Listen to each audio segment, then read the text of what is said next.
গত 13 জুন থেকে ইরানের পারমাণবিক স্থাপনা লক্ষ্য করে হামলা চালাচ্ছে ইসরায়েল। জবাবে ড্রোন ও ক্ষেপণাস্ত্র দিয়ে পাল্টা হামলা অব্যাহত রেখেছে তেহরানও।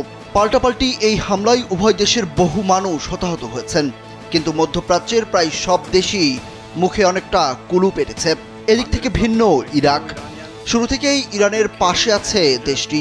এবার জাতিসংঘের নিরাপত্তা পরিষদেও ইসরায়েলের বিরুদ্ধে গুরুতর অভিযোগ তুলল বাগদাদ।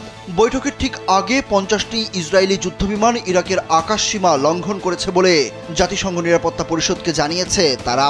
জাতিসংঘে নিযুক্ত ইরাকের প্রতিনিধি একথা বলেছেন। রয়টার্সের খবরে বলা হয়েছে, ইরাকের জাতিসংঘ মিশনের charge d' affaires Abbas Kazem Obaid Al Fatlawi নিরাপত্তা পরিষদকে বলেন, যুদ্ধবিমানগুলো সিরিয়া জর্ডান সীমান্ত অঞ্চল থেকে এসেছিল।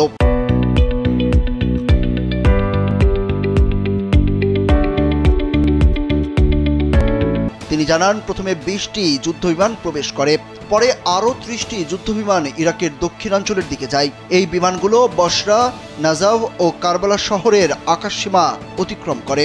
জাতিসংঘে নিযুক্ত ইরাকের এই কর্মকর্তা আরও বলেন, এই আকাশসীমা লঙ্ঘন আন্তর্জাতিক আইন ও জাতিসংঘ সনদের পরিপন্থী। তিনি সতর্ক করে বলেন, পবিত্র স্থান ও অঞ্চলগুলোর উপর এ ধরনের হুমকি তাদের জনগণের মধ্যে তীব্র প্রতিক্রিয়া সৃষ্টি করতে পারে, কারণ এসব ধর্মীয় স্থান আর জাতির জন্য অত্যন্ত গুরুত্বপূর্ণ।